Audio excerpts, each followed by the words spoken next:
online. Estamos online para mais um Disputas e Discussões. Meu nome é Pedro Zambardi, eu sou o editor-chefe do Drops de Jogos.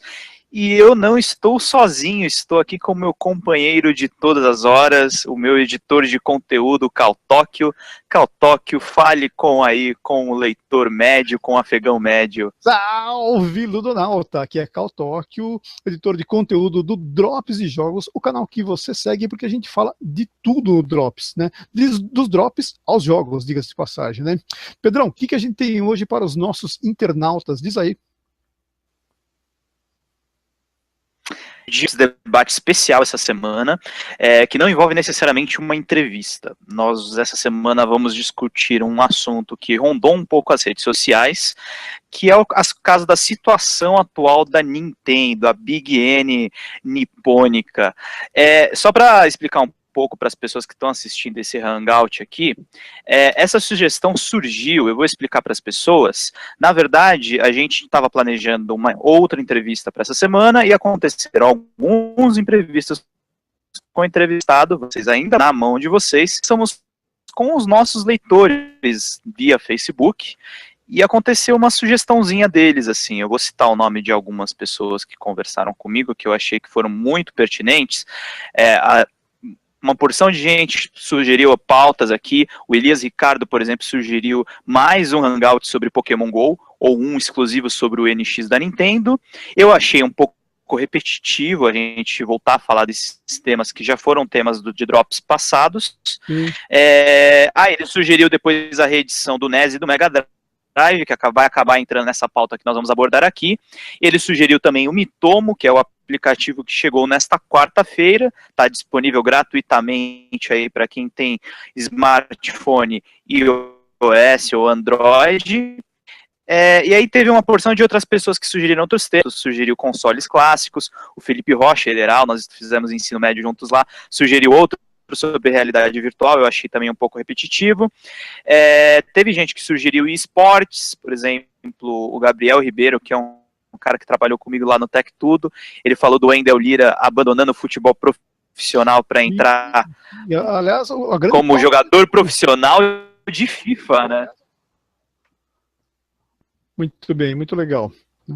Deu uma volta de novo que cortou aqui.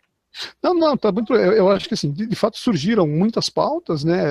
É bacana ver essa interação com o nosso público, ver o pessoal curtindo um pouco do nosso trabalho do debate e sugerindo propostas, né? Enfim, fruto disso, o Pedrão, que é nosso editor, faz tudo, chuleia, caseia, prega botão, né? Cabeceia e defende no gol, né? Acabou optando pela pauta da Nintendo, certo? Né? Certo. Eu realmente optei por essa pauta porque eu acho que gera discussão, eu acho que é uma coisa que todo mundo quer saber, todo mundo quer realmente entender o que vai ser da Nintendo, se a Nintendo realmente está em algum tipo de risco, como é que ela está hoje. Eu fiz alguns artigos criticando um pouco a Nintendo, e aí é legal talvez, Cal, a gente começar essa conversa falando um pouco da história da empresa, né? Você quer começar contando um pouquinho do que você tem aí?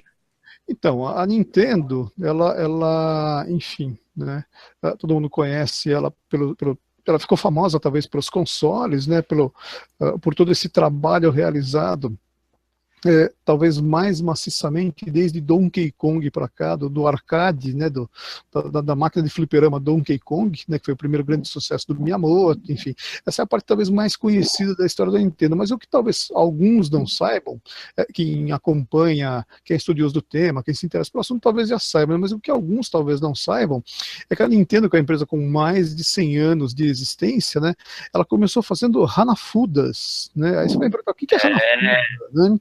Hanafuda é isso aqui, eu vou até apresentar rapidamente, vamos lá. Deixa eu colocar aqui a imagem para o nosso leitor, como diz o Pedro, afegão médio, né?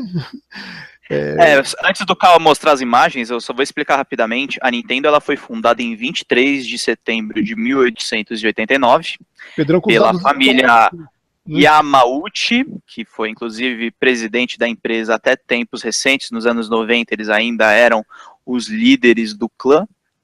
Ela surgiu, na verdade, como uma empresa, como o Cal explicou, de Hanafuda. Ela se chamava Nintendo Kopai no começo. Depois se tornou uma empresa de cartas, justamente, que era Nintendo Playing Cards Corporation. E ela está com 126 anos atualmente. Ela tem sede lá em Kyoto, não é em Tóquio, no Faz Japão. aniversário em breve agora. Faz aniversário em breve, 127 anos, pô. É uma baita de uma história aí. Eu tava falando pro Cal que é uma empresa de fato centenária, de suma importância. E aí é legal que o Cal fez uma seleção aí de imagens que você pode visualizar no nosso Hangout. Eu vou apresentando lentamente as imagens ao longo da nossa conversa, né? Para não ficar tudo também claro, muito para não ficar sobrecarregado, né, Cal? Exatamente. Mas olha, temos aqui, né? Vamos colocar aqui a primeira imagem. Nós temos aqui uma primeira imagem que é justamente os Hanafudas, né? Como vocês podem perceber aí na imagem, né? São cartas que são pintadas à mão, né? Isso é um mercado muito tradicional do Japão, né? E a empresa começou, que era uma empresa de fato familiar, como citou o Pedro, né? Os caras começaram fazendo aí essas cartas, era um material que tinha boa aceitação, né? Tem todo um histórico em relação ao significado disso e como isso impactou também depois com a chegada das cartas tradicionais que a gente conhece aqui no Ocidente, que são essas cartas plastificadas, né? Mas enfim, esse foi o começo da Big N, né? Quem não conhece Hanafuda, vale a pena conhecer, é um material bem legal. Ele já não é mais feito de bambu hoje, é raríssimo encontrar, eles são caríssimos, né, esses materiais, mas enfim, é o grande histórico da empresa, né, o seu começo, né? E isso, como o Pedro citou, os Yamauchi levaram até o começo dos anos 90 a empresa, né, com várias modificações. Em um dado momento da empresa, isso já no nosso século atual, perdão, já no século passado, né, eles resolveram agregar opções de ação com a empresa, fazendo brinquedos, né? A gente vai falar dos brinquedos daqui a pouquinho, não sei se o Pedro quer complementar com alguma questão que eu estou falando, mas enfim, é só mais um dado histórico, na verdade. Uhum. Vamos voltar um pouco na história, explicar um pouco a respeito dos anos. É bem bacana esse dado que o Cal levantou sobre os Hanafudas, que eram cartões aí artesanais, né, Cal? Feitos à mão, muitas vezes pintados. Eles eram uma coisa muito louca a respeito do folclore japonês. Aí, falando um pouco dos anos da empresa, ela não comercializou só cartões, tá? Ela chegou a ter um negócio, inclusive, de arroz instantâneo, que é uma coisa muito engraçada de se pensar. Ela já foi uma empresa que diversificou muitos negócios. E até 1956, até o final da Segunda Guerra Mundial, ela era realmente uma empresa que lidava mais com esses jogos offline, né? Aí, em 56, o Hiroshi Yamauchi, que é, inclusive, o neto do Fusahiro Yamauchi, que é o fundador da Nintendo, ele visitou os Estados Unidos para conversar com empresas de cartas lá e ele pensou em diversificar os negócios da empresa.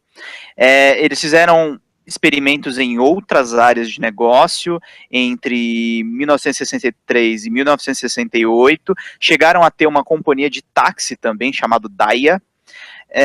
Eles realmente tiveram também uma rede de motéis, uma rede de televisão, e, cara, eles realmente foram uma empresa, um paralelo empresarial que a gente pode traçar, muitas pessoas não sabem, mas, por exemplo, a Editora Abril, hoje em dia, que vive em crise editorial, ela já foi uma empresa de hotéis, já teve através do Guia Quatro Rodas, chegou a prestar serviços de veículos, então era uma coisa muito comum entre grandes empresas no começo do século XX, elas terem diversos negócios que não necessariamente eram a especialidade dela, mas elas colocavam a marca dela e conseguiam capitalizar aquelas iniciativas. Você quer falar um pouco, Cal?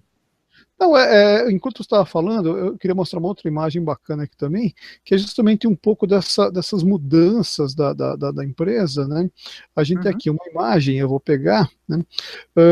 Que são os logos da empresa ao longo do tempo, né?